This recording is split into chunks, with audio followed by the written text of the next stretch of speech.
Peace forever and always, and welcome to another edition of what I call the Realities Temple on Earth Internet Ministry. I am your soul brother number one, the mighty Angel Snub Nub 7. I would just like to be casual and speak to us as though we are in the same room, sharing the same table, having a back and forth civil conversation. In fact, very enjoyable conversation. And of course, if we disagree, we can laugh and say, brother, you know you're wrong, and smile and continue to walk forward and continue to progress, whereas we move as family, whereas disagreement or difference does not stop the ball from rolling, whereas the ultimate purpose and goal that all of us claim that we desire can be obtained. Unfortunately, as our sister Dr. Frances Cress Welsing, I believe I'm saying that correctly, Dr. Welsing, who has departed this life, may she rest in peace, and may the universe be pleased with her works on this plane that we know of. Any other places she has gone or where she's been, I don't know anything about. But here with us, I can say she done good work to the best of her ability, and we should not expect and should not ask for more. What you see from me is what I offer us. It's to the best of my ability. I can only speak from, as Minister Louis Farrakhan always says, and I don't know why people talk about I plagiarize. I don't plagiarize nobody. I always give credit to sources wherever I get inspiration from or information from. I do this all the time. I have no problem with that because I find benefit and good in the majority of things. There are some things you can't find any good in, but there are many places you can find benefit and good. And Minister Farrakhan says, you cannot, and it's true, you cannot act, you cannot go outside of the circumference of your knowledge. It's impossible. How can you go beyond what you don't know? How can you go beyond what you can't comprehend? But we should be able, and it would be easier, it would be better if we would combine our thinking processes, combine our economic power, combine everything that we have, but we refuse to do that. And you will be punished very severely for not, again, you don't have to like me. You don't have to like her. It's not about liking somebody. It's about survival. When you are choking on a chicken bone, you don't have to like the person who grabs you, give you the Heimlich. Boy, I am messed up this morning. The Heimlich maneuver, where and force that chicken bone out of your throat. You don't ask the person, are you a white man? Are you homosexual? Are you a transgender? Are you a Hebrew Israelite? The only thing you know, somebody has grabbed you and saved your life. Now, after they save your life, then you want to be arrogant and silly. I didn't want no, I would rather die than, well, you would have been dead if it was not for the homosexual or the transgender or the Hebrew Israelite or the Muslim or the white man or the Negro, whoever it was that saved your life, you would have been dead.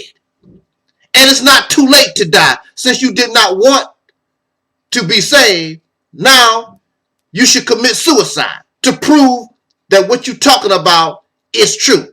I really didn't want no Negro to save me. Take a gun, blow your brains out. But these people are silly. They're not going to do that. Bunch of hypocrites and fakes. Because if you really felt that way, I hate white people. I didn't want that white man to save me. Take a gun, take a knife, slice your wrist, whatever you have to do. Go ahead and kill yourself, because you would have been dead as hell if not for your Savior. That's the bottom line. Speaking of Savior, I want to talk about charity. And what inspired me to talk about charity is that I was at a gas station, pumping gas, buying this high-priced gas, and actually it's cheap if you study gas prices around the world. But I'm pumping gas, and a young brother steps to me and gives me this sad story. I'm homeless, me and my wife. There's our car, we're hungry, and many of us, we've heard it all. Now, the young soul brother, caught me in a pretty good mood. I did not care whether or not he was telling me a lie or he was telling me the truth or whatever. I was in a good mood, and I decided to give him charity. In fact, I want to tell you, to be honest and truthful, I love charity. It gives me a good feeling to help somebody, not only with money, but if I do voluntary work for somebody for free, however we give charity. I like charity. It's a good feeling to me. I want to say this, though. Before I give in charity, I don't know about you guys, but I also heard that charity begins at home. So if I knew I had a cousin or my mother or sisters or brother or friends, somebody that's close to me, if they needed that economic assistance first, charity begins with home. Charity begins with home. I would have told this person, I'm sorry, I have other obligations, because charity begins with home. However, if your family is secure, even your dog Ruffy, he has plenty dog food, everything at home is all right, and you have something to spare, and you see others who are struggling, then I see nothing wrong with helping another human being. I see nothing wrong with that. Now, I do have a problem. Again, I love charity. I feel good. Like James Brown said, hit me. Woo! I feel good giving charity. When there are brothers and sisters asking for dollars for whatever projects, I don't mind giving. That's not the problem. Matter of fact, I don't mind sacrifice. I don't mind denying myself charity in order to help a good cause. Because brothers and sisters, in order to come up out of the condition that we find ourselves in, that's the type of attitude that you have to have. However, there are those, there are those who take advantage of our good heart. There are those who seek to exploit our good nature. I don't like being played a fool. And in most instances, when we're dealing with religious organization and maybe certain political organization,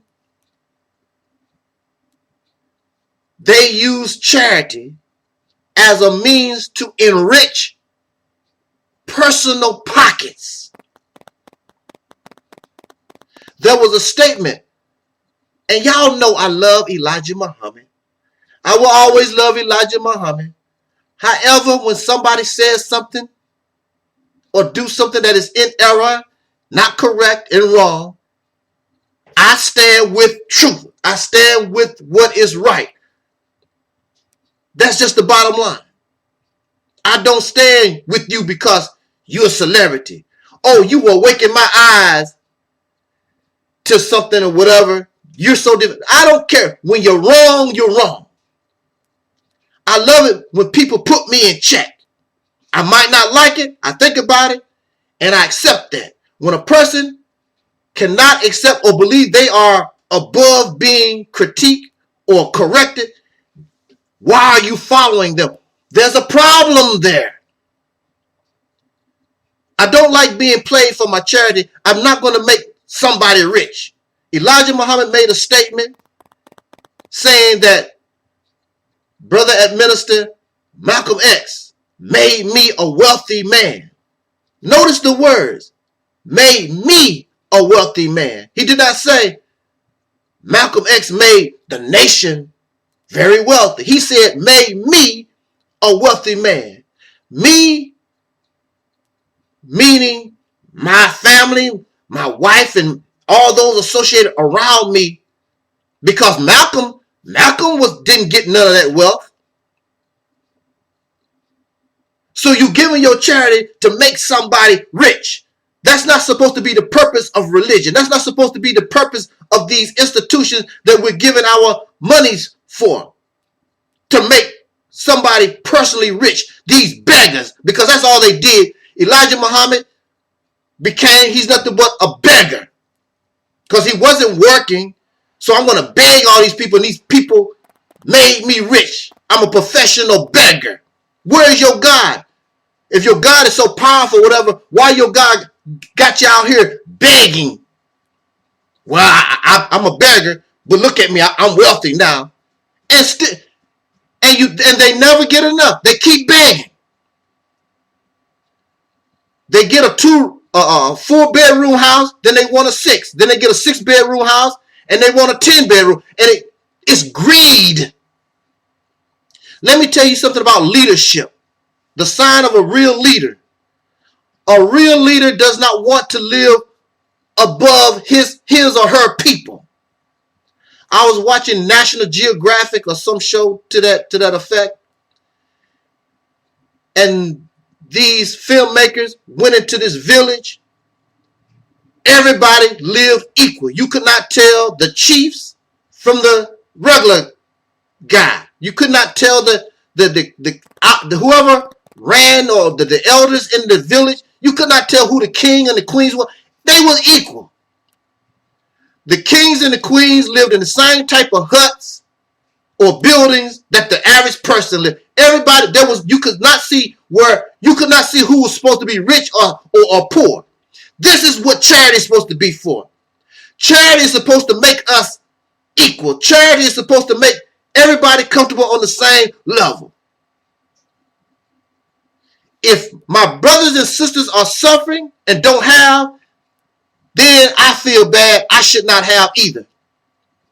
And we work to make all our people comfortable. But we don't view life like that. Y'all a bunch of greedy suckers. I want to be better. I want to be greater. I earned this. See what God blessed me with? No, you ain't nothing but a professional damn beggar. That's all you are.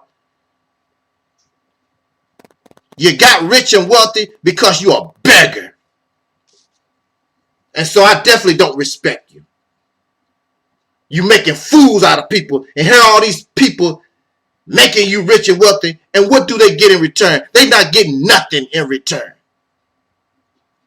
Ask you to give them some charity and you frown up your nose. Brothers and sisters, nothing wrong with charity. The problem is exploitation. Don't allow yourself, and I should not allow myself to be a sucker because you have a good nature. Don't you agree with me? Thank you for listening, soul brothers and sisters. And as Don Cornelius always say, until next time, love, peace, and soul.